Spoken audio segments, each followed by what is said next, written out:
Hello and welcome Universe Mode. This is Fastlane. It is SmackDown Live's turn. It is their big show, the final brand exclusive pay-per-view of this series of Universe before the finale at No Way Out. Nevertheless, what a night of action we're in for here. The first SmackDown pay-per-view under General Manager Christian James, and we question how this will all go and what the outcome will be by the end of the evening.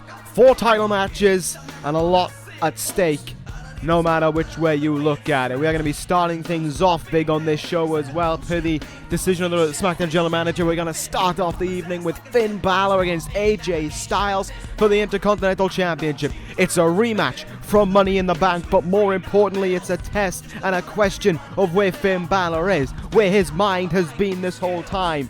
Finn Bálor has shoved himself back into his past. Finn Bálor has aligned himself back with the likes of Bad Luck Fale. But we question here tonight if all of that was worth it for Finn Bálor, and if he will be able to walk out of this building with the Intercontinental Championship around his waist. That is a question to which we will find out the answer later on this evening. Speaking of later on this evening, to go with it, a very entertaining match is on its way, that's for certain, for the WWE Tag Team titles.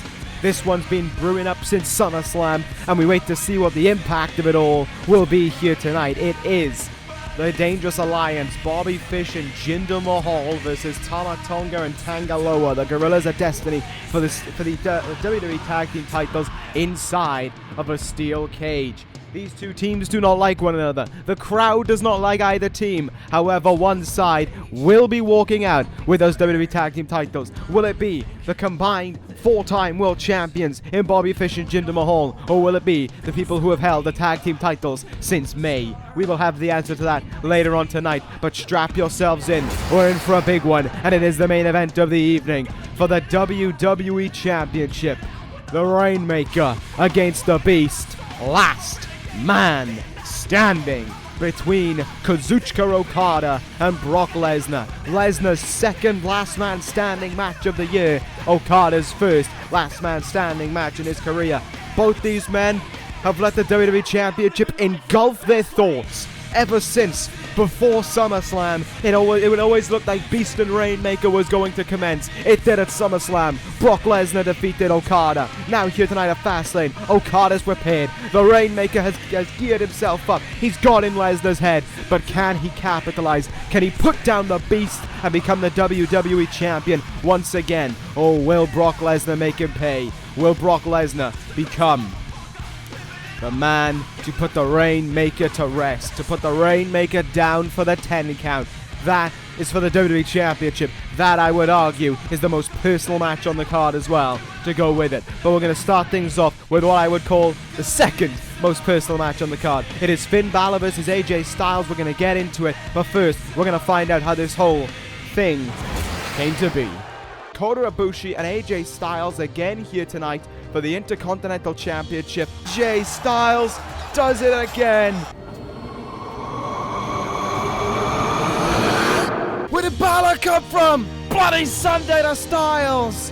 Why Finn Bálor? Finn Bálor will welcome the newest member of SmackDown Live, with the winner getting a shot at AJ Styles. Bálor is the #1 contender to the Intercontinental Championship because of Bad Luck Fale. And he is calling out AJ Styles right now. And no, Fale in with a spear on Styles. It is time for AJ Styles to be put in place. Finn Bálor has gone from that beloved crowd member to this.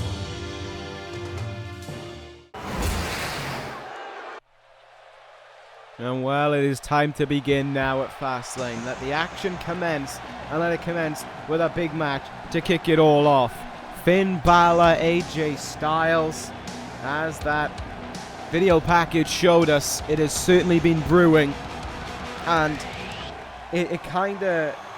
I just don't know where Finn Bálor is after all of this. It's shocking to see him in this way. I mean, I don't know, I guess I just never expected this from a guy like Finn Bálor. I guess I expected more. I mean, in the past in this universe, Bálor has gone to that dark side of him, but he was locked in the demon. He would only emerge as the demon. This ain't the demon. This is just Finn Bálor. This is not that dark, twisted alter ego to him. This is just a normal guy. This is just a normal guy. Known for his versatility, known for his resiliency, and known for the charm that had so many people cheering him on in his matches. But I don't know. This is such a different Finn Balor compared to the one that I know and that I've seen across this time in this universe, and it's just weird, I think is the best way of putting it. It is really, really weird. Nevertheless, here is Finn Balor preparing for this contest. Ready for this one. Looking to become the Intercontinental Champion for the second time in his career, the second time this year as well. He won it at the Royal Rumble, held it for 5 months and lost it at Money in the Bank to AJ Styles. Now he competes here tonight for the Intercontinental Championship against AJ Styles. And that is what makes this all so interesting. But at the same time, there's that backing thought that this is all surrounded because of the Gorillas of Destiny. And I am incredibly worried to think that Finn Balor is aligned with those guys again. 2 months ago, he was fighting them. He hated them. And now here he is. Here he has been with Bad Luck Fale trying to be the Intercontinental Champion. But he's got to take it away from this man. And here he is, the Intercontinental Champion, the man himself, AJ Styles, getting ready for this one against Finn Balor. You know Styles wants to win this one badly. You know Styles is No, that's Bad Luck Fale. No, for God's sake, no. Why? Why is Fale here? This ain't necessary. Come on. This was just supposed to be a match between those two. This was supposed to be a bout between Balor and Styles for the Intercontinental title, and then Fale's getting himself involved in this all. Oh, no. He's got the title in his hands. He's got the title in his hands, and it's almost like he's waiting for Styles to get up to his feet so he can smash him in the head with it. Oh, this ain't right. This ain't right. Come on. Someone needs to stop this. Styles trying to fight back here. The referee is standing there. Balor is standing there. And meanwhile, AJ Styles is getting assaulted here. Oh, someone needs to get out there. Someone needs to stop this onslaught. Oh my goodness, we're even further down the ramp now with Fale just manhandling AJ Styles. No, not on the ramp. Not on the choke slam on the ramp. Oh, there ain't anything. There is nothing left in AJ Styles. Don't do this again. Not again. Bad Luck Fale. Bad Luck Fall on the stage. You have got to be kidding me. Balor standing on the outside laughing. AJ Styles is done for, and Fale just threw him in, and he's off. Ref, you can't let this match happen. Oh my God, come on. This can't be happening. AJ Styles was up on his feet. The referee rung the bell, but this ain't right. This ain't right. Something's got to be done about this. He was just jumped. AJ Styles was mugged by Bad Luck Fale, and Finn Balor is going to pounce on the chance. Come on. This ain't right. Someone has to do something about this. Finn Balor, Bloody Sunday. Oh my goodness, no. The bell rung. This match is official. But surely the referee should have taken this, what happened outside of the ring, into factor, but he ain't. Finn Balor, coup de grace to AJ Styles. 1, 2, 3. Finn Balor is the Intercontinental Champion. And there is one man to thank. Bad Luck Fale for this. And look at this, taking the title and celebrating like he won it, celebrating like he earned it. Oh, this is a disgrace. This is a man who flat out doesn't deserve the Intercontinental Championship.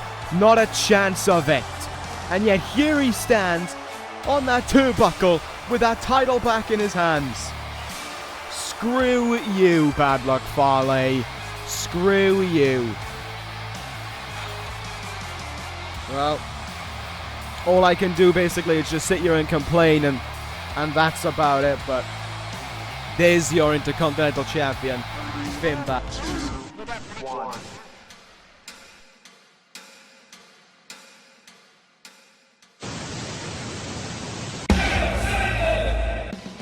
Oh my goodness. Well, after a start like that, it is time to move on. And it's the arrival of the D.C.C. and another very interesting predicament. We're told earlier on this evening Chris Sabin was going to team with Kane here tonight, with Christopher Daniels at ringside. We were given some very interesting news by Sabin a few weeks ago.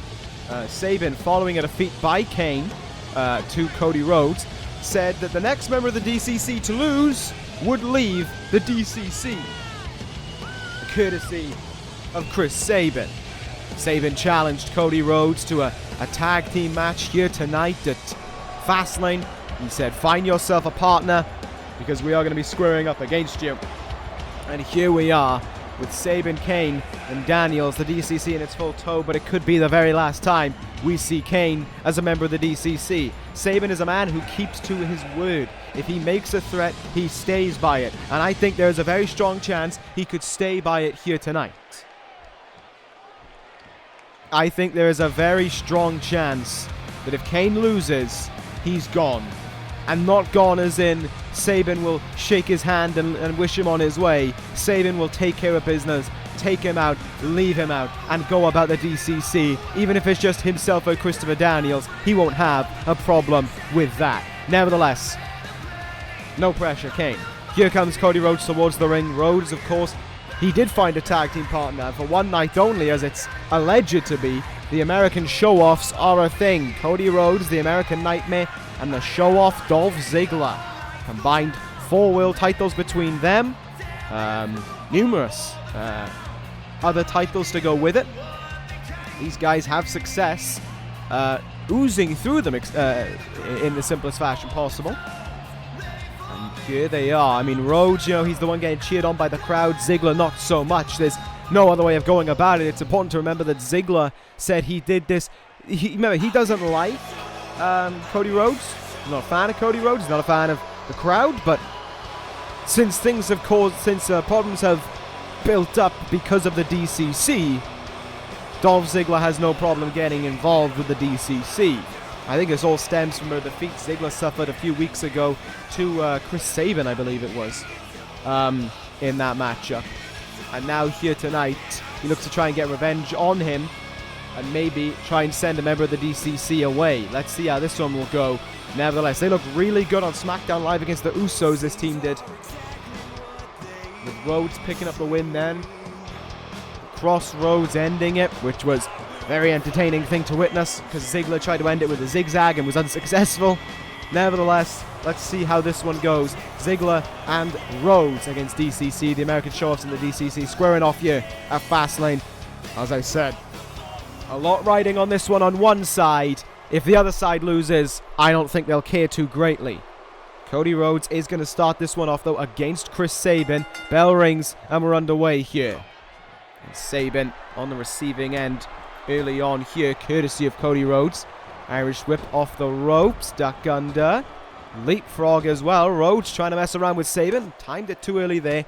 And a collision was made between the two. You see Daniels at ringside. If we know the D.C.C. for anything, they're known for their intervening. They're known for their trickery, for doing anything to make sure that Sabin walks out with the win. And we saw it this past SmackDown Live against Kota Ibushi. Yes, Sabin won, but through numerous interventions, courtesy of the D.C.C. Let's see if that'll be a difference here tonight, as Sabin now, after that running powerbomb, has a little bit of control here over Cody Rhodes.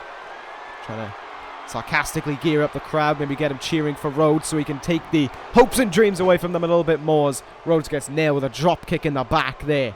Interesting that Sabin wants to start this one, perhaps a little bit of a personal vendetta, perhaps a proving point against Cody Rhodes as well, perhaps just trying to make sure that Kane into this match that early, because last time Kane was in a tag team match, he looked dreadful. Sabin there with a, getting chopped and countering his way out there. I think that was an Irish whip attempt there from Rhodes that Sabin just propelled himself up, did that reverse DDT. Very agile from the former NXT champion. Kane getting involved with a cheap shot there. Tiger suplex by Sabin as well. And the D.C.C working together there to have a degree of control. Rhodes able to fight out of it though. Cody Rhodes really needs to get out to the corner of the D.C.C. What a counter from Sabin. And what a kick in the chest to go with it. Beautifully struck there. And now we wait to see what Sabin will do here. Hoping for something else again. And again, Rhodes mustering up a counter. But he needs to get out of this turnbuckle. Well, he has, because Sabin Irish whipped him there. Sabin now. Brainbuster attempt. Up. Countered with a knee. That could be Sabin. That could be Rhodes' opening. Sends Sabin into the turnbuckle. Tag made. Ziggler the legal man. Boot into the face. Kane wants that tag in. Ziggler just watching on now. Waiting to see what will happen here. The very confident, arrogant show-off. Watching as Sabin crawls and crawls. It's like he wants Kane in this one, and he's gonna get Kane in this one, because off the tag, in comes Kane into a clothesline there, but the big red machine doesn't go down. Both men trading boots in the air there. Neither go down still. Ziggler, running right into that big boot, and Kane looking for the dropkick again, and gets stopped. Another clothesline attempt, and again he won't fall off his feet, but this time another dropkick will bring him down. Great back and forth there. Kane with that third big boot though, bringing Ziggler down to the mat. Let's see what else will happen here as Sabin recovers on the outside. Another big boot in the face courtesy of Kane. And he's going to go up to the second rope here on Ziggler. Oh, this could very well be a dangerous trek. Will this pan out the way Kane wants it to? It will, because he nails that double axe handle. Well, Ziggler tried to look confident. But how well has that worked out for him? Here we go now. Now we get to see Ziggler starting to go off here on the big red monster. Up on that second rope. Tornado DDT and Kane goes down. Let's see what Ziggler will do here. Leaping elbow drop. Kip up after it.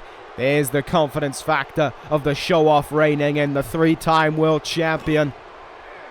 Feeling pretty good about himself right now. Neck breaker there. Pinpointed with it as well. Most damage you could do to the neck, job done. Daniel's trying to gear up the D.C.C right now. It's like he's the cheer boy on the outside. Ziggler getting the tag though. Big mistake made by Kane, but Kane able to stop it quickly and send Rhodes over the top rope as well. Well, the D.C.C certainly know how to do their thing on the outside, and I question to see how things will go out here. Rhodes in with a counter there, and he's going to throw Kane back in the ring as well. Oh, here we go. Let's see what will happen here. Clothesline there from Cody Rhodes. Down went Kane. And it's a rematch from a few weeks ago now on SmackDown Live between these two guys. Cody Rhodes in position. Disaster kick. Struck with it. Sabin looking for the tag in, and he's going to get it. Rhodes tried his best to stop it, but he couldn't. Here goes Sabin now. Clothesline. Step up Enziguri to go with it. Running drop kick into the ribs. This is what Chris Sabin is all about. I have said before how much I do not like this guy, how much I think this guy is a POS, for lack of a better term. But when he gets fired up in this ring, he knows what he's doing in it. He gets fired up and he doesn't stop. Dodges the kick though, does Rhodes. Big time forearm in the face there. That's not looking too good for Sabin. And now starting to slug away at him with forearms there. Try to get Ziggler back in this one, I think. But he got stopped. Sabin now. Irish whipping him away into the opposite turnbuckle. Big boot in the face. Kane took a long time to recover there, and I think that would have frustrated Sabin. But here we go. Big kick in the chest again. This match is virtually being carried by the worker Chris Sabin, who's going to look for the victory here. Sabin going to look for a huge victory over Rhodes. He's going to put him up on his shoulders. And he's going to try and end this one for the D.C.C. Cradle shock. Covers Rhodes. Will he do it? There's two. And there's a kick out from Rhodes. Kane stopped Ziggler from making the save. Wow. Wow. That was perhaps the best the D.C.C have looked in a long time, but Rhodes still up to his feet there and able to counter. Sabin still countering him. He's a machine in this one right now, is Chris Sabin. Irish whip, sending him into his turnbuckle. Kane going to tag himself in here. How will this turn out for the big red machine? Oh, tilt-a-whirl. Tilt-a-whirl slam there by Kane. Gonna look for the sidewalk slam. Gets countered with a DDT from Cody. And Cody now propping it up and sending Kane into Sabin. Not once, but twice. The D.C.C. malfunctioning with each other there. And that may have played into the box of Rhodes, except Kane stops him. And Kane now, no sidewalk slam, countered by Rhodes, flipped his way out of it, gonna turn him back round here, might have been thinking crossroads, gonna look for some added firepower, gonna look for Din's fire, and he gets it on the 300 plus pounder. Could this be the move that sends Kane packing out of the D.C.C? There's 2, there is 3! The American Showoffs win. But Kane just got evicted from the D.C.C. That is official. That much just happened. Rhodes and Ziggler got the job done. But if I have to be honest, Sabin carried that match for the D.C.C. and I think Rhodes carried that match for the American Showoffs. There was so much done in that match by Rhodes that Ziggler couldn't hold up to, and there was so much done in that match by Sabin that Kane just threw down the toilet. He didn't even get hit with a finisher. Din's fire is not a move that Cody always looks to use to end the matchup, but it ended it there. Now what happens? The American Showoffs are leaving the ring. Maybe their one night thing is done for, but the D.C.C. are emerging in the ring, and I worry about what's going to happen right now. Kane is getting up to his feet in the ring. Sabin looking down on... Sabin leaping and... Well, he kept to his word. Sabin kept to his word. And then some. Chris Sabin. Cradle shock to Kane. Consider this. Kane's departure from the D.C.C. done for. You don't belong around here anymore, Kane, and Chris Sabin is making that apparent. Sabin gonna treat Kane a message that everyone needs to learn. All hail Sabin! That is that. The D.C.C. are down to 2. Kane is evicted. Sabin said if you lost, you were gone. And he meant it. Daniels and Sabin stand. The D.C.C. is these 2. That is a D.C.C. way of taking care. Well, Dan, we're only 2 matches down, and so much has happened here tonight already at Fastlane to talk about. A new Intercontinental Champion, thanks to bad luck Fale. The D.C.C. has left Kane for dust. He is gone. If you needed any more proof that he was gone, then you saw it right there, that from Chris Sabin, and Daniel celebrating with him as well. The whole problem that almost seemed like it started from the stemming of Daniels and Sabin ceased. And Kane is the one evicted from the D.C.C. And speaking of evictions, this upcoming match could see Kevin Owens evicted from SmackDown Live should he be defeated. It's Kevin Owens versus John Cena, with Kevin Owens' SmackDown Live contract on the line. There's not really that much to talk about outside of this one. Owens came out in this last episode of SmackDown Live and said to the SmackDown General Manager Christian James that he wanted a match at Fastlane. He wanted to prove himself. He said he deserved it. He said that he wasn't about cutting corners anymore. He was about earning his opportunities. And he was begging, essentially, for a match at Fastlane. Christian James said, fine, you've got one. And you want to face some of the very best, you can face this man, John Cena. However, should you lose, you're going to NXT, and you can start all over from the very bottom again. So it's very much a do-or-die basis for Kevin Owens in this one. Trying to say that he's turned over a new leaf, trying to say that he's...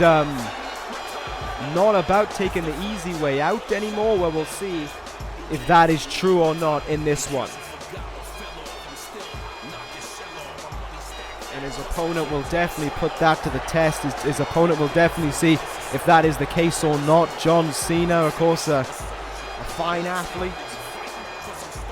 It's incredible to think about. In this whole time he's been in this universe, Cena hasn't won a title. He's won Money in the Bank once. He failed in his cash-in. And he hasn't won a title. That's just, I don't know, quite something spectacular to think of. So both these guys really are fighting for something. You think about usual matches on pay-per-views, like the one we've got coming up later on in these title matches, they have an air of personalness to them. They have an air of two guys don't like each other and want to settle it. There's not really that in this one. Two guys both craving a shot and are going to fight for it here tonight at Fastlane. Bell rings and we are underway between these two. Kevin Owens, John Cena. Owens loses, he's off to NXT. Cena loses, Owens keeps his job. And we see what happens in terms of a future for Kevin Owens around here. That was the promise given by the SmackDown General Manager Christian James, but here we go now. We're underway. Cena swinging a little bit with some strikes, unloading away on Owens, who has no response for it thus far, dodges the knee, and now here goes the 4-time WWE Champion. Big time elbow. No one has ever won a title as many times as Kevin Owens has won the WWE Championship. 4-time WWE Champion. Former Intercontinental Champion, former United States Champion. No, he wasn't. Sorry, my bad on that one. Former Mr. Money in the Bank.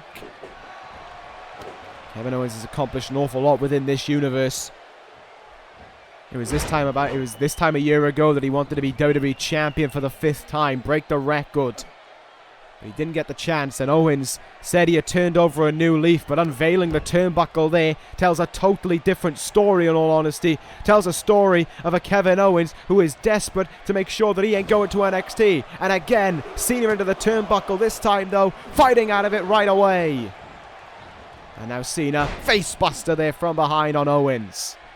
Saw the opportunity, and he went for it. Got to commend Cena for that one. Here we go now. Snap suplex by John Cena. Into the cover. Looking to try and put away Owens. Kick out at 1. Good stuff so far, though, from both men. Cena, I think, has the upper hand in this one so far. But let's see what else we got going on here. Here comes some strength from Cena. Powerbomb to Owens. Goes into the cover. And another kick out. Owens having to kick out quite a lot in this matchup thus far. Cena certainly unloading with quite a lot of what he's got up his sleeve so far. Good strikes though from Cena, and again John Cena finds himself in good shape, using the ropes as elevation to hit that suplex. And now pinpointing that elbow into the head of Kevin Owens. Owens bats it away there. And has him up now on the shoulders. Torture rack. Is it going to be powerbomb? Is it going to be a neck breaker? Yes, it is. Nevertheless, Owens feeling pretty confident after hitting that neck breaker, but he still can't have control in this match. Cena denying it. Luthez press. Owens goes down. And Cena finds himself in an excellent place to look to strike big. You can't see me, Kevin Owens. 5 knuckle shuffle from Cena will put him in the perfect predicament to perhaps send Kevin Owens away from SmackDown Live. Cena's in. Attitude adjustment. Cena into the cover. There's 2. There's a kick out from Owens at 2 to go with it. John Cena hoped for the best, but the best didn't come there. Owens kicked out, keeps going, and now we wait to see what happens as this match continues on. Kicked it up a gear, I think that attitude adjustment most certainly did. Kevin Owens now walking with Cena, was trying maybe for snake eyes, took too long, and Cena makes him pay. What a competitive match this has turned into. Cena really going with everything he's got. I don't think this may have something to do with Cena wanting to be the one to send Owens away, but I think this also has a lot to do with Cena wanting a big win on pay-per-view. Looking to slam Owens, gets countered, and Owens will slam Cena. Back suplex there. Nicely done. Owens in position now. Oh, here we go. I think I know what he might be gearing up for. A big hit if he can connect with it. Kicks him down. Cena seated by the bottom turnbuckle. Cannonball sent on in from Kevin Owens. But Cena trying to force himself. Both men up to one knee here. Cena rolls away and slugs out on Kevin Owens again. Cena showing incredible resiliency right now. Can he keep on going though? Irish whip off the ropes. What a lariat he got as well. Cena wondering if it's enough to send Kevin Owens away from SmackDown Live, and Owens powers out at 2 again.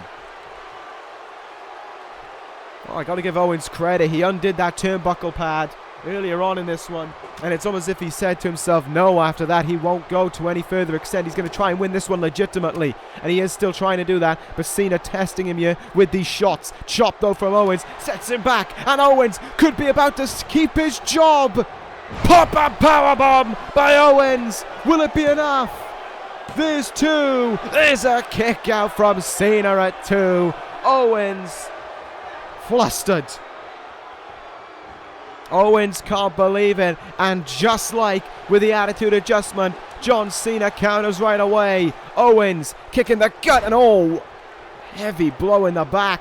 Owens starting to get aggressive now, but Cena, gotta give him credit. His resiliency is always one of his biggest factors. His heart goes with it, and Cena is fighting on you. Double shoulder tackles to Kevin Owens, ducks the punch, spin out, back suplex, finds him in perfect place to hit again, and we could be witnessing the final few minutes as Kevin Owens, as an active competitor on SmackDown Live. 5-knuckle shuffle by Cena to Owens. What is Cena gonna do now? Does he have something in mind here, Cena? Was he thinking STF there? I thought he was thinking STF for a second, but it wasn't enough. Cena, Boston Crab on Owens. Owens got cut up, I think. He did. He got cut up quite nasty as well from that 5-knuckle shuffle. Got a bit of blood pouring down the face of Kevin Owens now. He covered Cena there, hoping to put him away. Cena still able to counter him. And Cena getting hit with a big-time back body drop as well. How much do these guys want to pour into this match? How much do they have left in them to pour into this match is the other question. Both men taking a finisher from the other. Their big finishing move. Both men have powered out of it as well. But how much more can either take in this matchup? Cena has it in him to find another counter. And he's going to send Kevin Owens into the turnbuckle now. What's Cena thinking here? Up on the top rope goes KO. Cena decks him there with another hard strike. Oh my god, we haven't seen this in ages from Cena. A super attitude adjustment from John Cena, and that will very much end it, I think.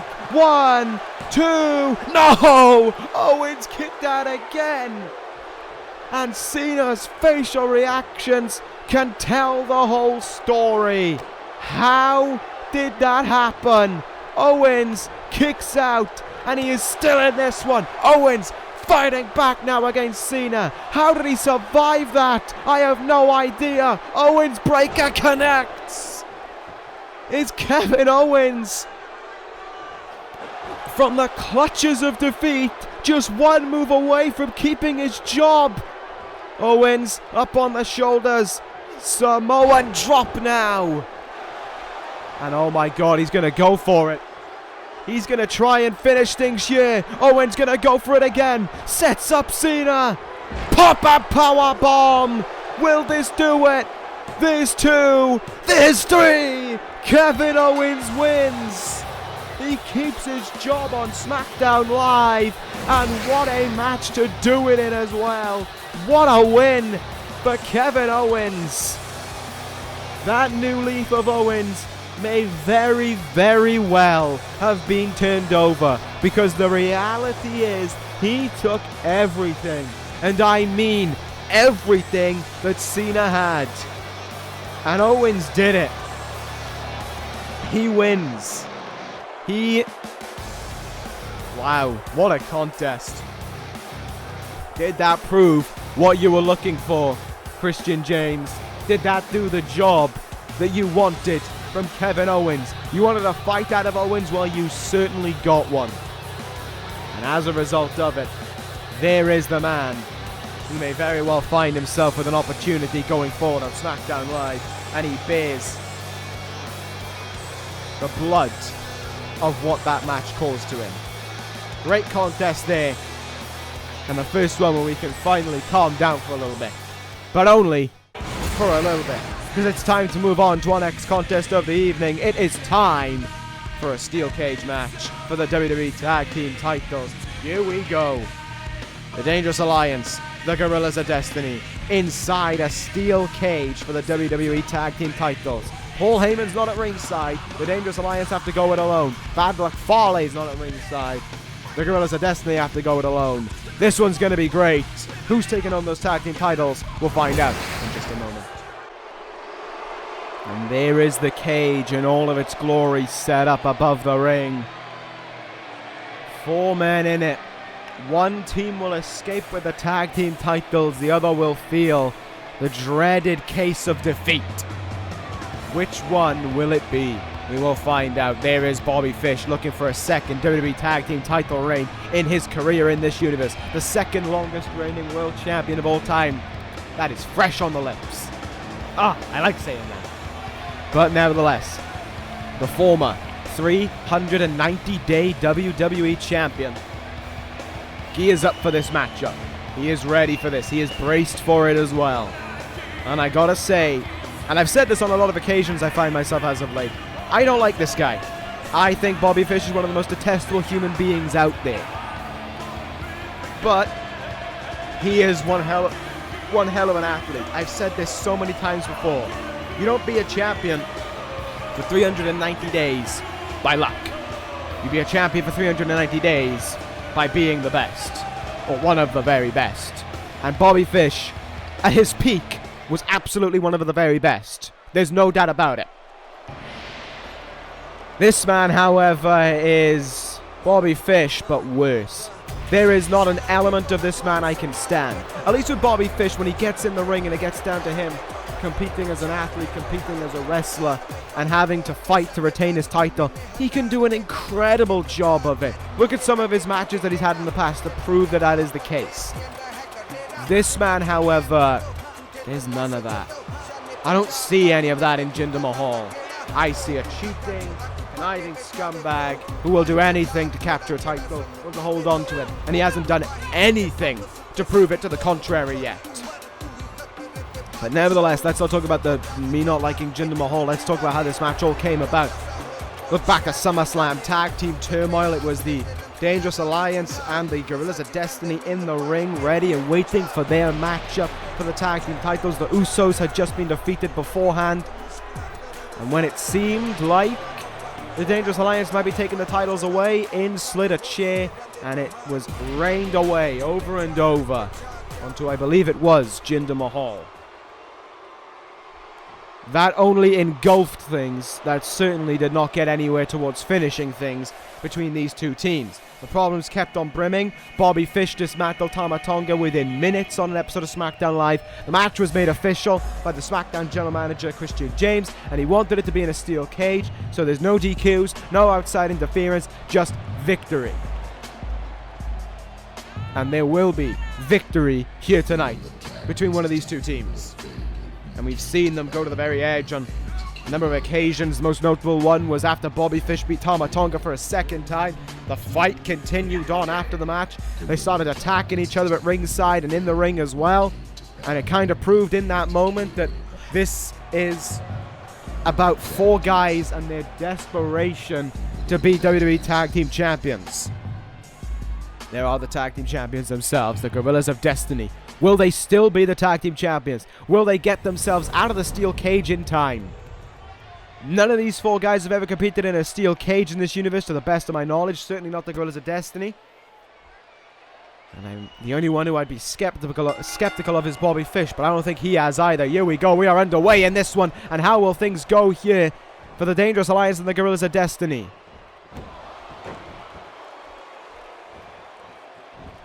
Let's see what happens here. Jinder Mahal trying to slam and actually connecting with a big Michinoku driver there.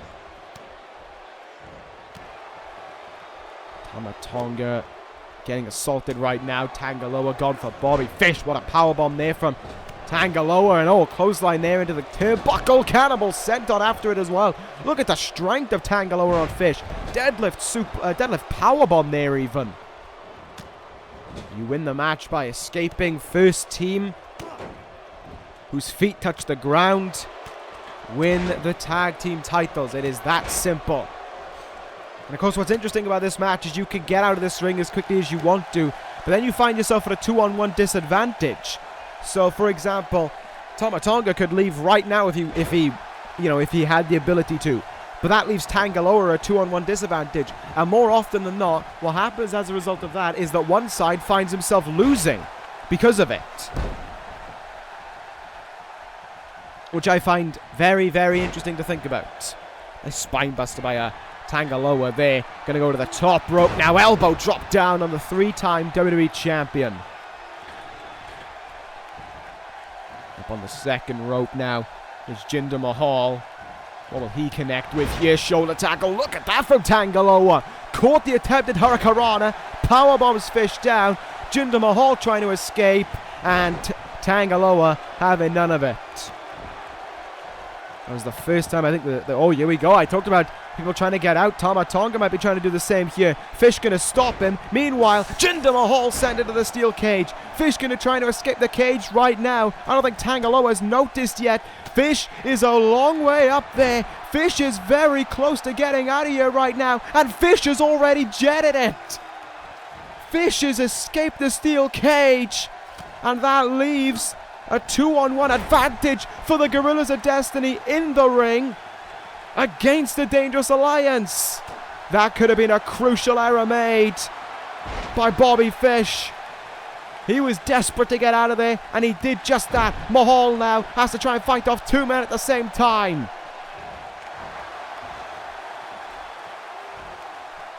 Look at this now. Mahal has him up at Tanga Loa right then. He couldn't even get him to stop. Mahal hitting that Death Valley driver, but Tama Tonga coming in now with a few shots, and here we go into the steel cage. Goes Mahal, and Tama Tonga will think about a quick getaway here, as will Tanga Loa. Can Mahal stop them in time?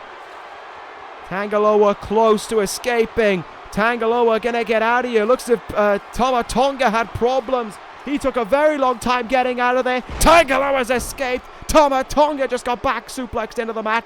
And Jinder Mahal, will he try and escape right now? No, because Tama Tonga's getting up to his feet. It's a 1-on-1 inside the steel cage here for the tag team titles.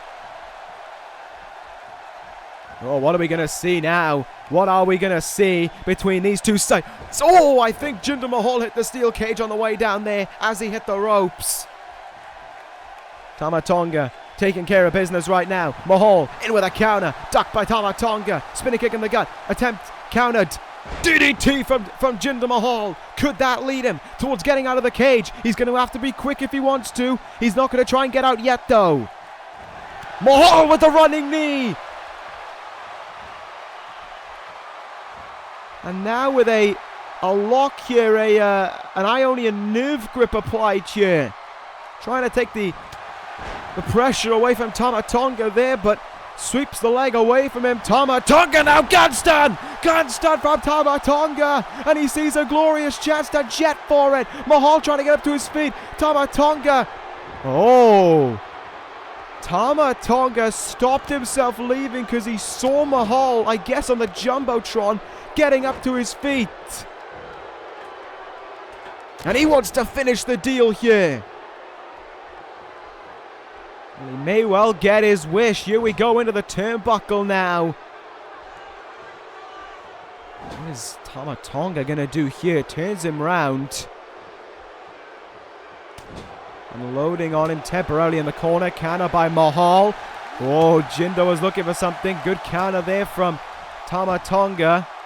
Oh no, into the steel cage again goes Jinder. And Tama Tonga feeling pretty in the zone right now. And he'll strike again. Gun stun. Gun stun. And will that do the trick for Tama Tonga? He is jetting out of here. And Mahal is still getting up to his feet.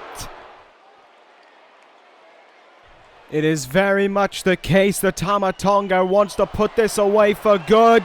guerrilla warfare gonna strike? Butterfly DDT to Mahal. Drilled him with it. Busted open Mahal in the process, and now Tama Tonga has his opening to jet out of here with the tag team titles around the Gorillas of Destiny's waists. Mahal can try all he wants, but it is done unless he can absolutely run for it, which he can't. It's over.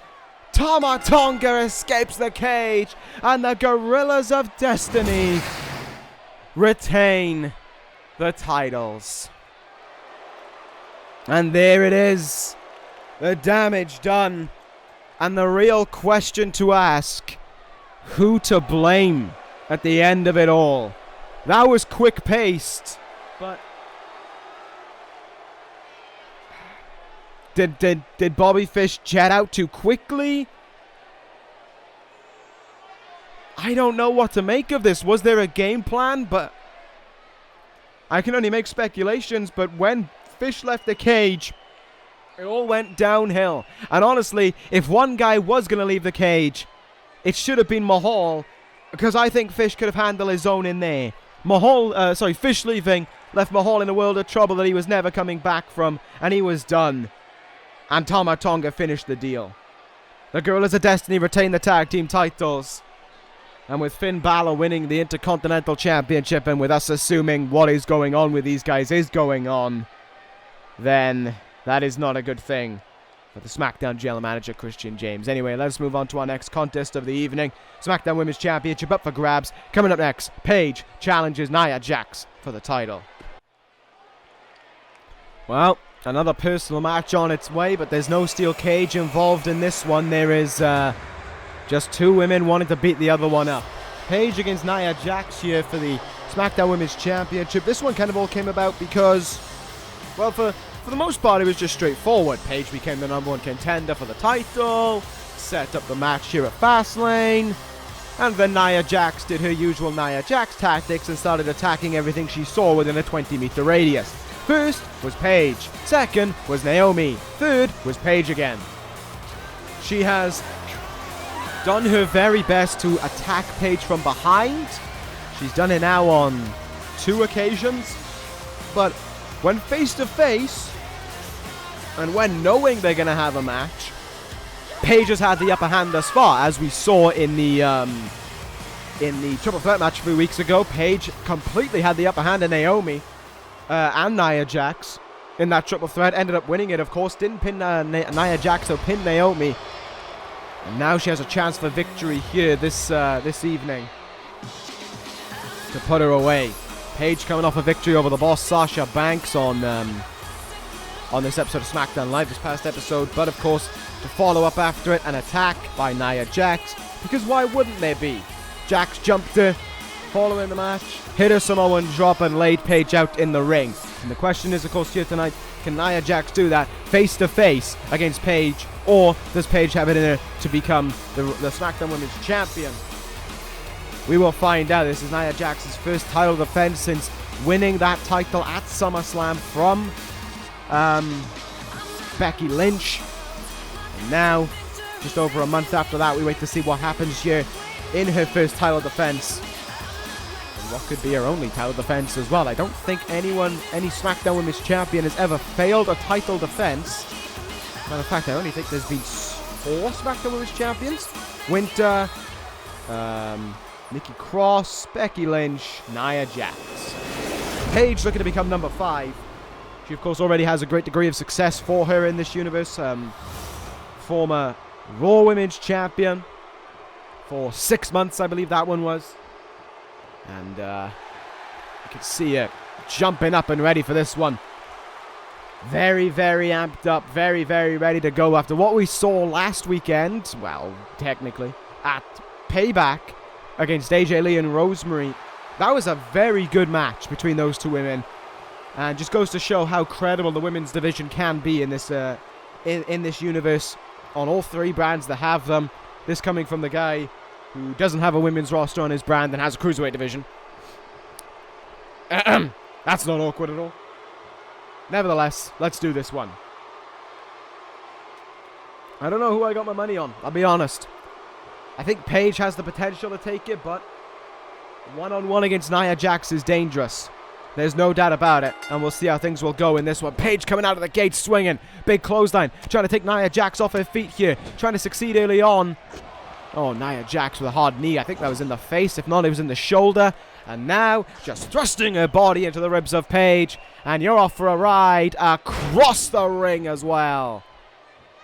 Paige refusing to stay down, though, but is getting absolutely obliterated there with a good few hits.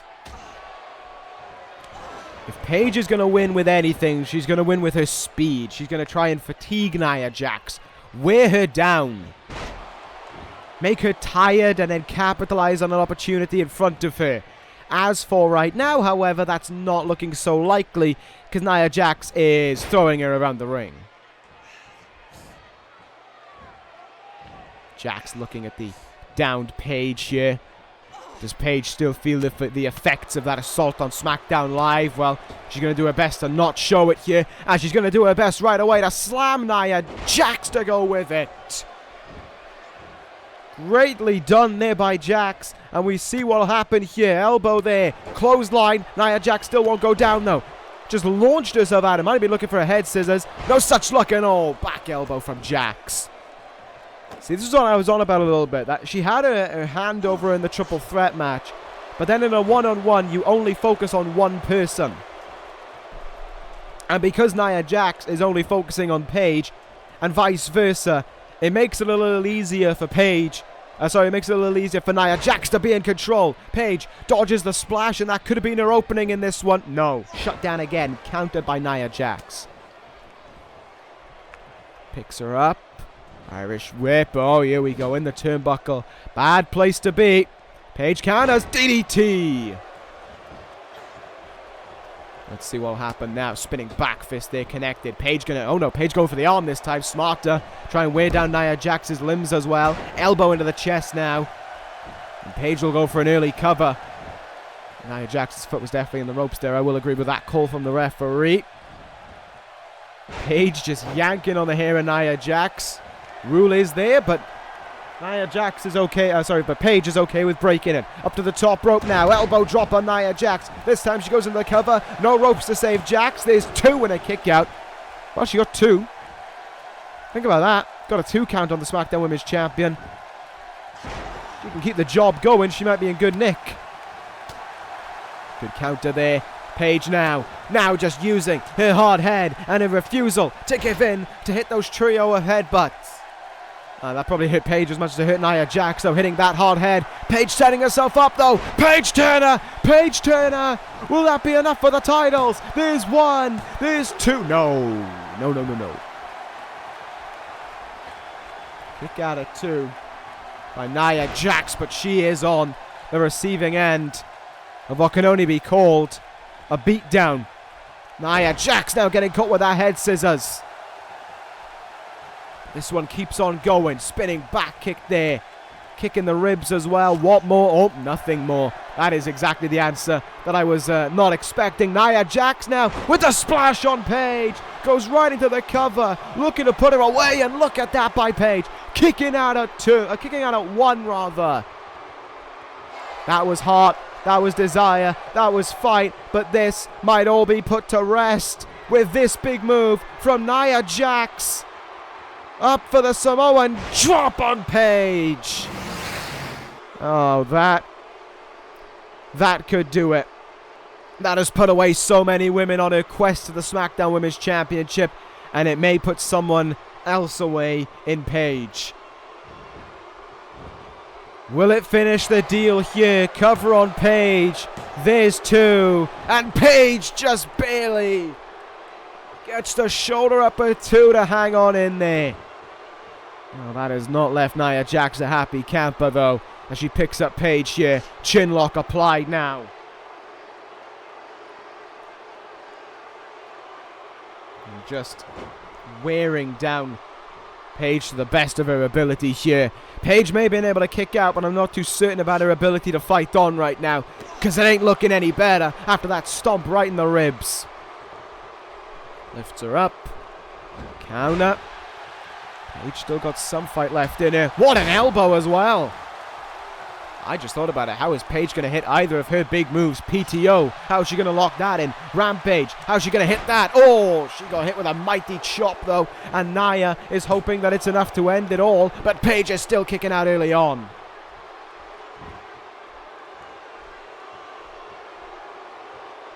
Paige showing the fatigue, though. Nia Jax. Showing the fatigue of her onslaught. If Paige can hang in there, she may find herself in a place to fight on. She may find herself in a place to be champion, but only if she can fight back.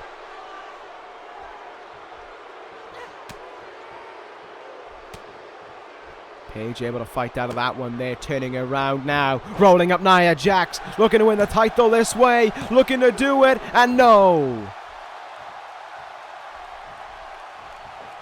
Wasn't enough. Misses with the big boot as well.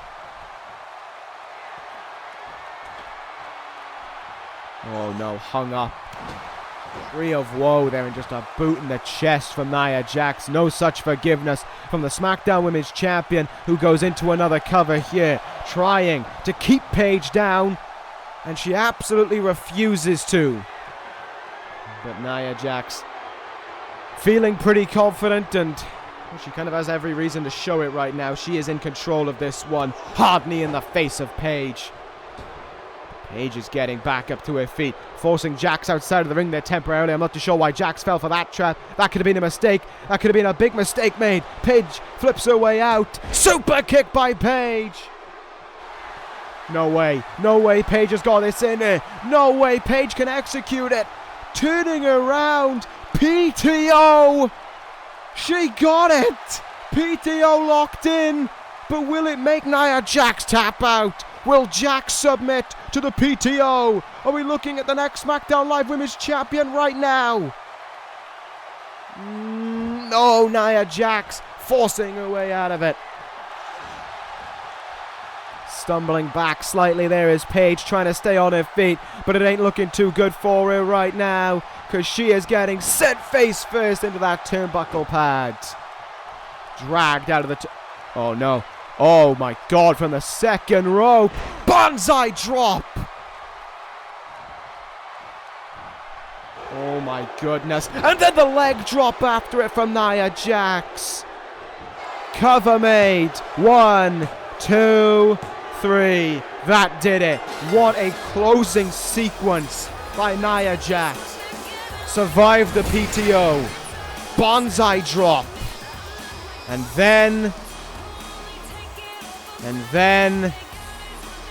the leg drop ended it. Paige somehow, though, still on her feet as she gets out of this one. But Bayley, she looks damaged. Oh no, Nia Jax has noticed that. Nia Jax ain't interested. Clubbing Paige from behind now.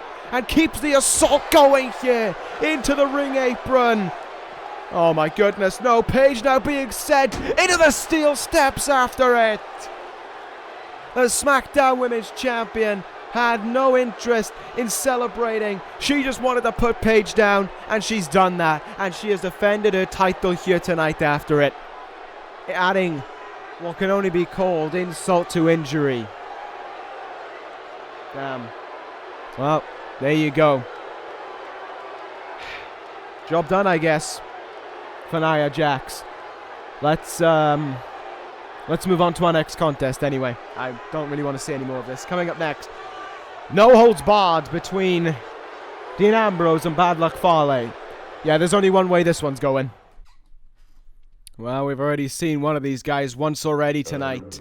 And now we're going to see him again in action in a match. And he's got to be very happy with the results that have occurred so far. His family in Tamatonga and Tangaloa are still the WWE Tag Team Champions. His friend and the man he's been sticking his neck out for the last few weeks in Finn Bálor is the new Intercontinental Champion because of him. Only because of him. There's no evidence to the contrary that Finn Bálor would have convincingly beat AJ Styles. There is none. But nevertheless, there is Bad Luck Fale getting ready for this match against Dean Ambrose. So this all came about because of a tag match a few weeks ago on SmackDown Live where Bad Luck Fale cheated on numerous occasions along with Finn Bálor to beat Dean Ambrose. Ambrose got up to his feet after the match was done, after he had been sent into a ring pole, hit with a coup de grace by the illegal man, and a variety of other illegal activities, and said, Fale, if you want to go to that extent, let's do it at Fastlane. No DQ. If you want to cheat, let's cheat, but let's make it legal. And now, here we are, between these two men at Fastlane. You would normally say David versus Goliath, but Dean Ambrose is the lunatic fringe. He has weapons at his disposal. He's going to make this a very, very dangerous match. Let's be real with ourselves here. Ambrose, who has 1, 2, 3, 4, 5 titles in this universe, along with a Money in the Bank contract, has a lot of success for him in this universe. Came back to SmackDown Live a few weeks ago, and immediately threw himself into the deep end. Well, not threw himself, was thrown into the deep end with Bad Luck Fale and Finn Bálor. Ambrose fought Finn Bálor, as you saw in the lead up to this match, for the right to be the #1 contender to the Intercontinental Championship. Fale came along, screwed over Ambrose to help Bálor, and that's how everything started. And now here we are with its conclusion, I would assume, here tonight. The bell rings and we are underway, and Ambrose immediately coming out of the gates, swinging on, oh my goodness, swinging on Fale and sending him to the outside. Not too sure how that one worked out, but nevertheless, we are already on the outside here. I'm not too sure if this is going to have the capability to top the heartfelt contest that was Tanahashi versus Triple H last weekend at Payback, but nevertheless, this has still got all the need that it has, all the meat within it to be a hard-fought contest. Steel steps in hand now, and went for the back of Fale and missed it. Ambrose ain't interested in some kind of big across-the-arena fight. He ain't interested in that. He's just interested in finishing up this match. He's just interested in beating up Fale with every weapon he can find and putting this all to bed. Ambrose throwing away the announce table there. I don't know why they keep on setting them up. I'm never going to sit there, and this is the reason why. Ambrose and Fale engaging in combat on the outside right now. Forearm there, and Fale went face first into the announce table there, and this one keeps on going. Chops and strikes just unloading here. Into the ring we go again. This has been all Dean Ambrose thus far.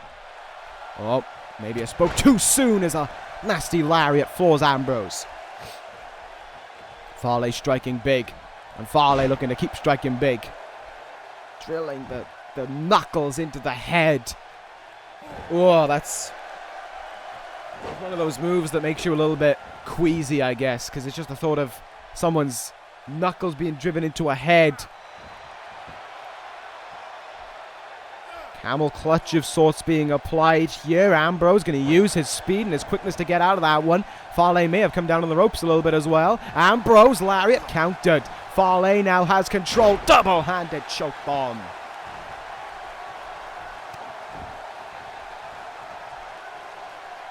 This one keeps on going right now with Bad Luck Fale in the driver's seat. Oh, big boot.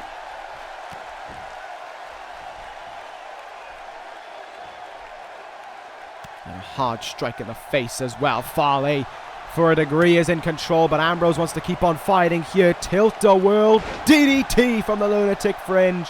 And Ambrose is going to go back out of the ring for a second and let the lunatic fringe do what he wants to. He's got a baseball bat now, and he's swinging at Bad Luck Fale's face. Oh boy. Oh boy. Ambrose is starting to go a bit mental now. Now the lunatic fringe is starting to do what he wants. He's turning it into his playground. He's doing what he wants to do here. He is setting up, like I said, his little personal playground. Chair versus bat. Chair wins. Bat goes flying out of the ring. Ambrose is just looking for whatever he can find right now. Now he's got a sledgehammer. A new piece to play with. And Fale better watch out. Oh, candidate. And sent the bottom of it there into the ribs of Dean Ambrose. Oh no. Oh no. That may have come down on the sledgehammer or the chair. Or even both. Ambrose rolls out to the apron here. Yeah, this definitely ain't as heartfelt and as motivational as Tanahashi versus Triple H was. This is just a fight between two guys right now. Elbow drop, and Ambrose missed it and crashed hard on the steel step, on the sledgehammer, my apologies. This one keeps on going now. Fale with a spear. Jesus Christ. Almost tore Dean Ambrose in two, and now might look to try and end this one. Might have been thinking bad luck fall, but Ambrose stopped him and gets sent throwing up in the air. Oh my goodness. Fale tried with a weapon once in this match, but it didn't work out the way he wanted it to, let's be real. Ambrose now looked for a clothesline, stopped, jumped on a jumped on the sledgehammer there, that just got knocked out of the ring. Ambrose keeps going though. Elbows his way out of it. Steel chair in hand. Swing as quick as you can. Fale evades one, grabs the other, and sends it in Ambrose's face. Man, this is turning into quite a tough contest, even with the weapons for Ambrose. Swinging in just the wrong direction. Now it gets caught with a facebuster. Cover made by Fale. Will this end things here? Not a chance. Not a chance it will. Uh-oh. Oh, here goes more strength. Here goes more strength from Bad Luck Fale. Deadlift, gut wrench suplex, and Ambrose's body is going to yell out in agony. Look for something there. Ambrose got the counter. Ducks under him. Running clothesline, and he goes down. Fale down here. Ambrose, he wants his toys back in the pram. Sledgehammer, but Fale doesn't go down, but he does to that sledgehammer shot. And now Ambrose will turn his attention to the baseball bat, because why wouldn't he? This is all that Ambrose wants. This is all that Ambrose wants to play with, is just all the weapons that he can find. Baseball bat now. Struck hard with it into Bad Luck Fale. What next can he find? Fale won't stay down here. Ambrose going to try and make him stay down. Steel chair in the head. And unloading now into the ribs of Fale. Over and over again. Oh, there's one final piece to his puzzle. You knew he wasn't going to go without using this. Fale busted open. And now the steel steps being added. Oh my goodness. Ambrose just unloaded with every weapon he could find. And now on a flurry of them. Dirty deeds. Whatever weapon he struck, Fale landed on it. 1, 2, and 3. No! Fale will kick out. Uh-oh. That's not going to leave Dean Ambrose too happy. Ambrose, though, rolls him up. No, he doesn't. Follows through again. Dirty deeds for a second time. And in the playground of weaponry, Dean Ambrose hasn't finished Bad Luck Fale yet. He used every weapon in 2 dirty deeds, and he still hasn't put him away. Ambrose starting to get frustrated now. Sledgehammer in his hand. And a sledgehammer into the gut to Fale, but Fale didn't go down. Fale able to stop him. This one's still going on somehow, and another spear. Oh my goodness. Look at this though from Ambrose. How does he get up to his feet? Forearm now, and the lunatic fringe starting to explode. I don't know how he's done this. Forearm in the face. Running bulldog. Who knows if he hit a weapon, let's be real. And now steel chair in hand, unloading away on Fale's ribs again. But how much more can he give? How much more weaponry can he use to his advantage here?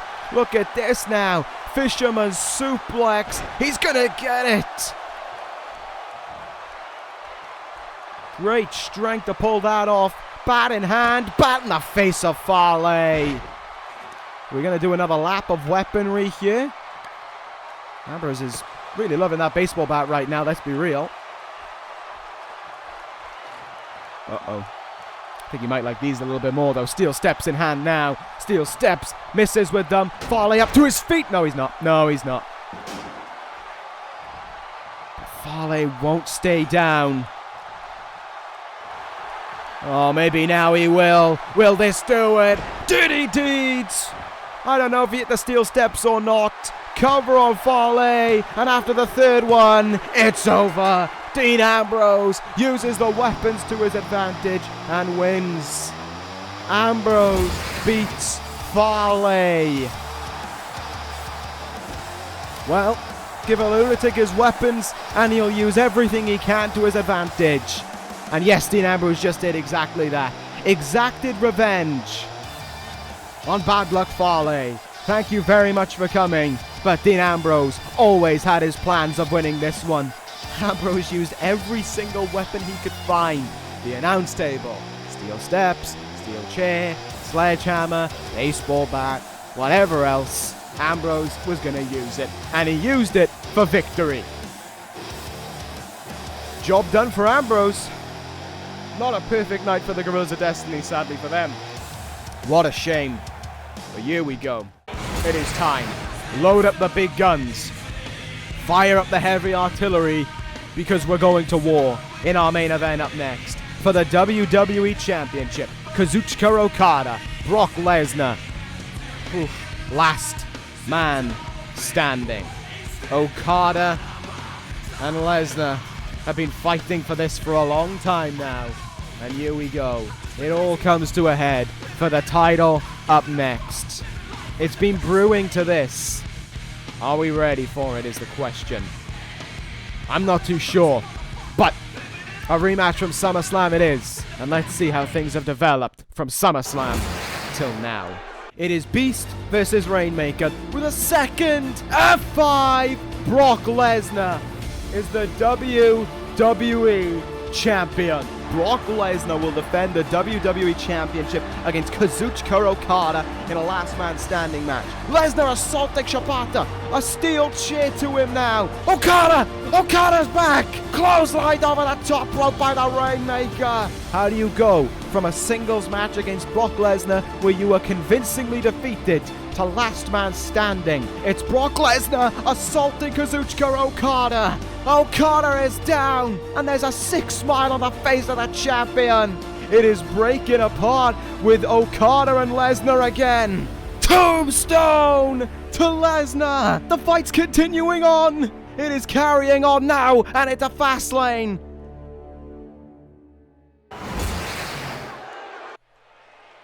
Are we strapped in? Are we ready to go? Are we ready for the main event of Fastlane? Because I honestly don't know if I am. This is going to be something else. Okada Lesnar 2, last man standing for the WWE Championship. It's what this whole night has led up towards. This rematch between these two larger-than-life talents. The Rainmaker, Kazuchika Okada out first. Arguably one of the greatest wrestlers on the planet today.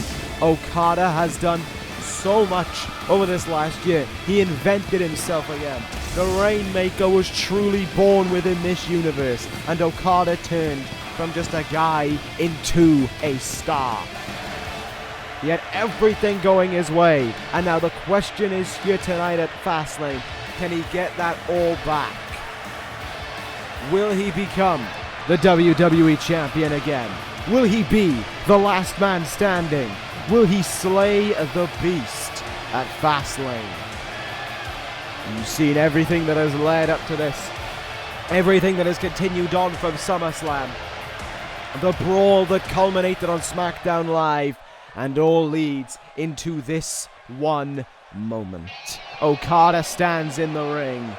And this is the man that he, along with everyone else in attendance, is waiting for. The Beast is here. Brock Lesnar is here. The fight is on for the WWE Championship any moment now. As I said at SummerSlam, Lesnar handedly beat Okada. Okada was fighting with everything he had, but Lesnar just shrugged it off. 2 F5s later, we have a new WWE Champion. The question to ask right now is, with everything that Lesnar is hoping for, with everything that Okada wants to happen, who can hang in there the longest? I have said, of course, this is Lesnar's second last man standing match of the year. His first was at WrestleMania against CM Punk, and he won. There was no title on the line.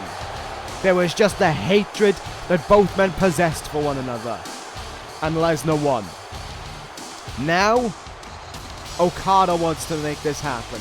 Okada wants to test the Beast. Okada wants to put the Beast down and make sure he stays down. They have traded attacks on one another. But the real question is, who stays down for the count at 10? No DQs, no countouts. That 10 count can be declared absolutely anywhere. But where will it be declared, and who will be the one standing atop the other at the end of it all?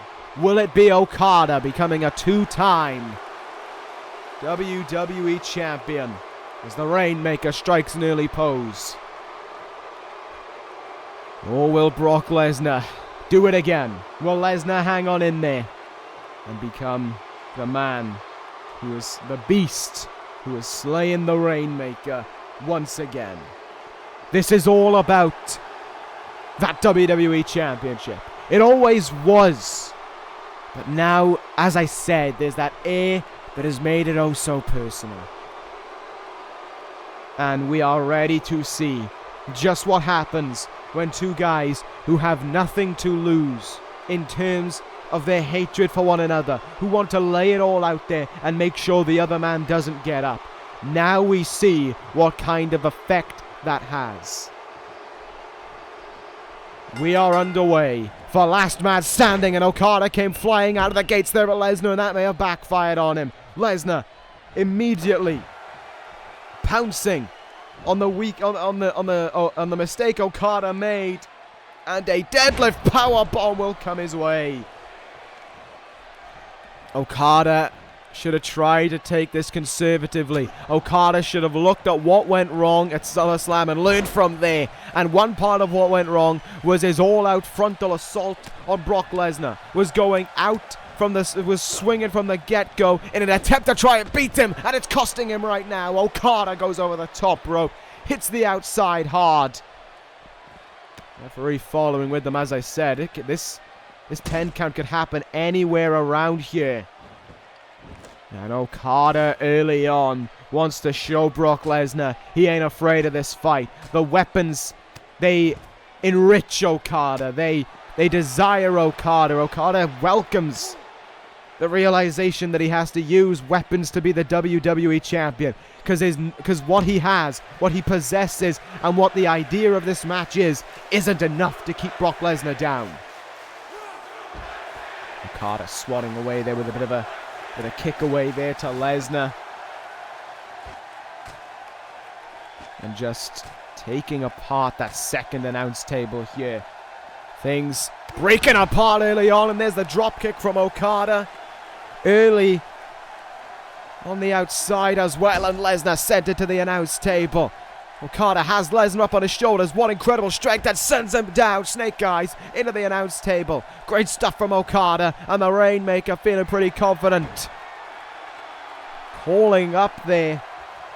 Perhaps calling to the crowd as Lesnar is up on his feet, and the fight continues on. This ain't actually a bad idea from Okada. Take away the legs of the Rainmaker.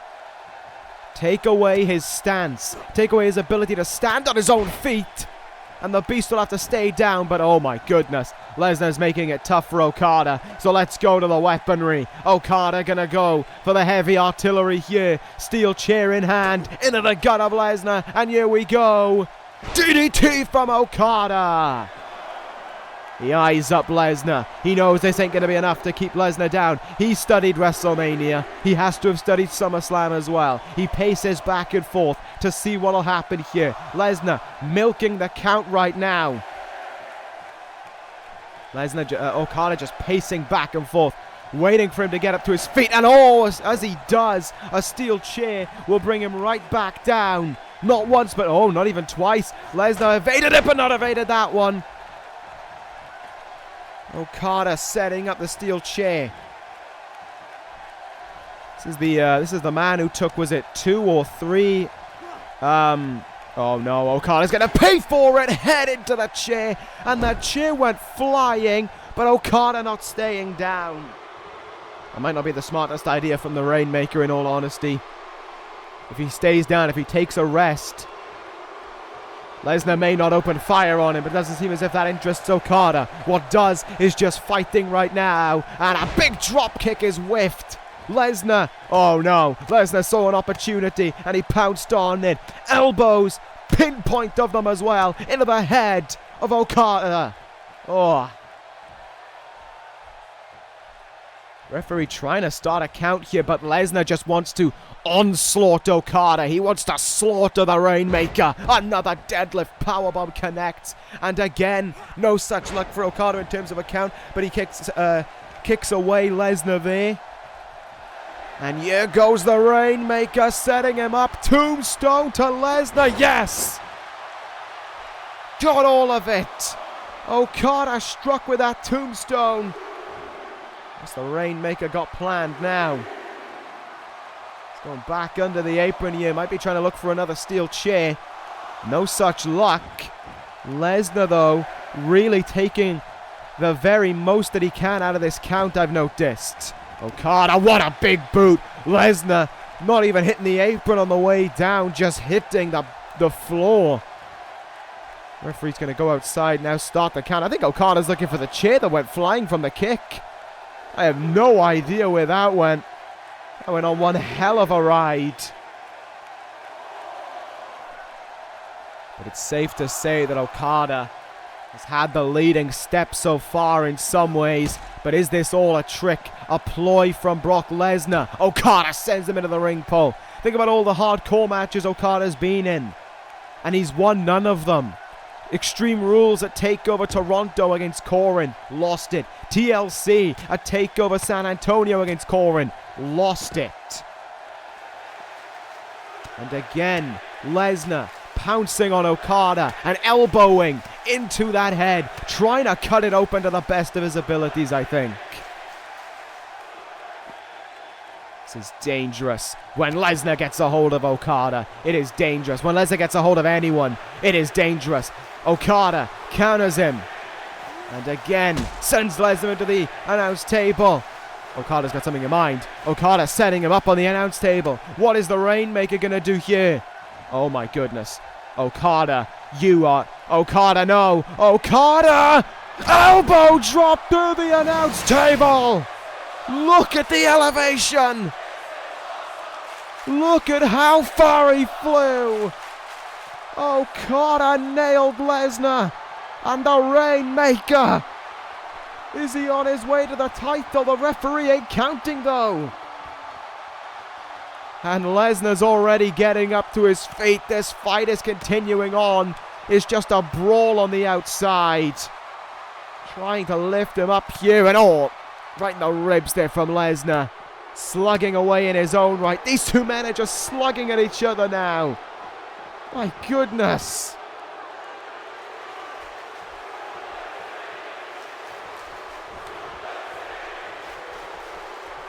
These two just slugging away. Lesnar with the counter there. Front face lock applied now. Single underhook suplex and Okada goes down. Referee not counting though. Perhaps the referee wants to be certain about when to count. Although he has made some pretty lenient counts earlier on in this match, there's no doubt about it. And Okada is not getting up right now, in all honesty. Referee back in the ring now. Okada slowly stirring back up to his feet. Lesnar just been staring at him this whole time. Referee starts the count now. Okada fell back down at all. That was a boot right in the face by Brock Lesnar there. That just goes to show the lack of respect that both men are showing to each other. And here we go now. Lesnar prepping up a trip for Okada to Suplex City. Okada's felt the wrath of this far more than once. And here we go again. Suplex City. Will Okada get up in time? Yes. Okada gets up at the count of one. And he has him in here.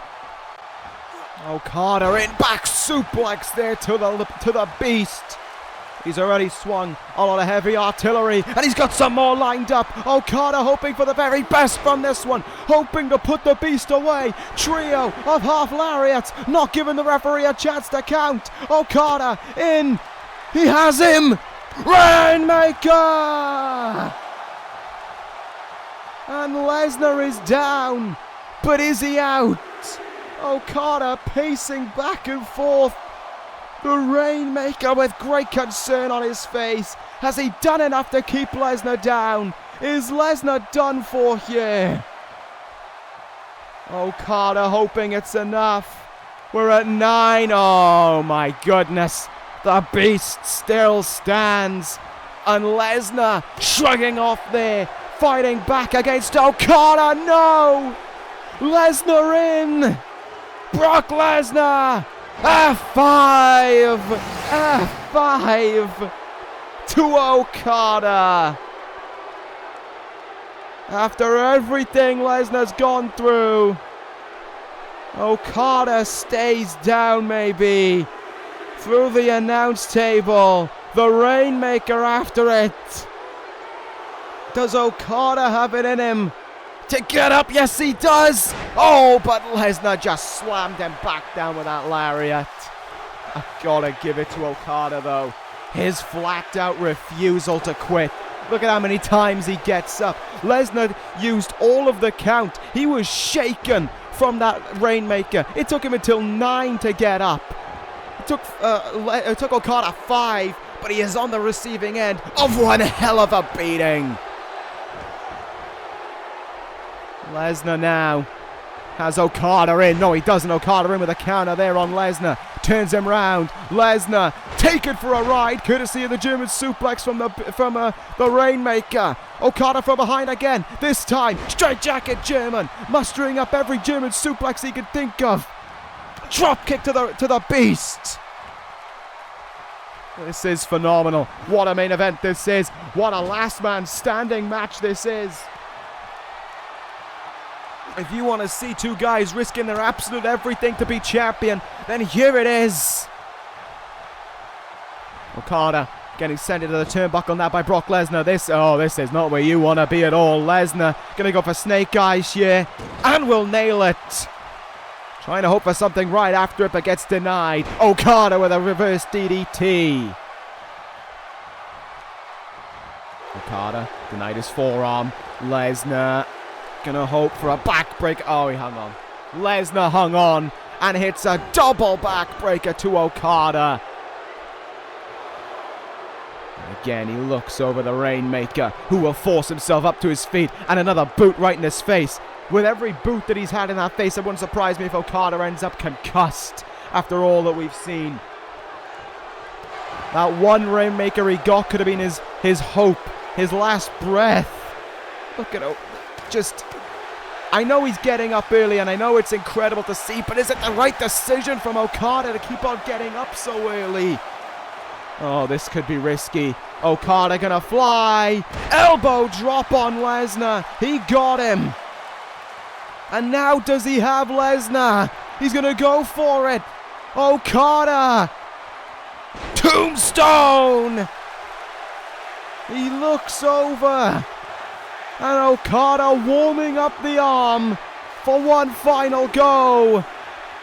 The Rainmaker pose. It may not have been the full shebang, but it's enough to get the point across. Lesnar counters him though. And Lesnar now. Suplex City again. Okada won't stay down, but neither will Lesnar. Suplex City connects, and Okada's up right away. No, he's not. He's back down, and he might stay down after this one. Lesnar gonna go in, gonna go up. F5 incoming. Lesnar, F5 again, and Okada is down. Will that do it? Is that it? Is the Rainmaker done for? Lesnar stands over him, this crowd trying to will Okada back into it with everything they've got in them. We're past halfway, counts at 6. Oh, this is looking worrying now for Okada. We're up to 8. If he wants to get up, now's the time. What the hell is this? What's this? The crowd is looking on in stunned belief as well. Like, why is there a theme playing right now? Oh my goodness! You have got to be kidding me! There's a saving grace!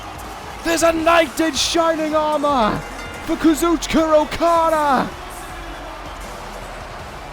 Shinsuke Nakamura is back! The King of Strong Style has returned at Fastlane. Lesnar's just bolted out of the ring In fear, I don't know. Okada's stirring, but we haven't seen Nakamura for the better part of about 4 months. What is he doing back? Nakamura making one hell of an entrance right now. Please, please tell me he's come to save Okada. Tell me he's come to save that man. Nakamura's waited so long. This crowd is on their feet for him right now. And he's milking every moment of it that he can. The referee can't stop this. It's no DQ. But my big question is, what is Nakamura going to do here? His eyes are looking into the ring. Please, Nakamura, get involved. Do what we all want you to do. Get this title back around this guy's waist. Nakamura gearing himself up right now. Nakamura taking off his jacket and he's hitting the ring and no, Nakamura, no! What are you doing? No! No! What are you doing? Nakamura with a cage shot to Okada. Stop that. What? No! Another. No. Why? Why is this happening? What are you doing? What? Shinsuke Nakamura, what in the hell are you doing right now? You were supposed to save this man, and you stabbed him in the back, along with the entirety of SmackDown Live. 3 Kinshasas to Kazuchika Okada. What have you done? Shinsuke Nakamura. What have you done? What just happened? What just happened? And Lesnar will take full advantage of it with an F5 to Okada, but I don't know what you... Shinsuke Nakamura just turned his back on everyone and turned his back on Kazuchika Okada. I don't think Lesnar even knew. But Lesnar is celebrating it. Lesnar is soaking it in, and he walks around the fallen, betrayed body of Kazuchika Okada. It can't end this way. Oh, but it has. It has. And Brock Lesnar retains. I think I'm going to be sick. I can't believe it. I cannot believe what I've seen. Shinsuke Nakamura just... What?